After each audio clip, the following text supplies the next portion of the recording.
How to sign in to Cigna Medicare Advantage. The very first thing you want to do is to head over to any of the web browser. Let me move into Google Chrome. Once you're in here, in the source bar, search for Cigna Medicare Advantage. Tons of different sites will be visible to you, but head over to the very first site, Medicare Advantage Plans Part C.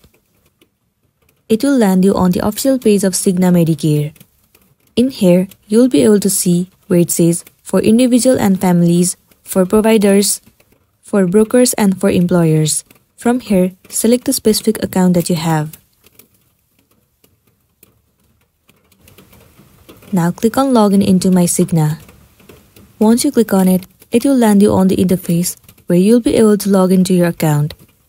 What you want to do is, first of all, enter the username associated with your account, and then enter the password that you have created before. Once you have entered all the login credentials, tap on Sign In, and then you'll be signed into your account. So that's all for today, and this is simply how you can log in into your Cigna Medicare Advantage account. Make sure to smash the like button and consider subscribing if you found this video helpful. We'll see you in the next one.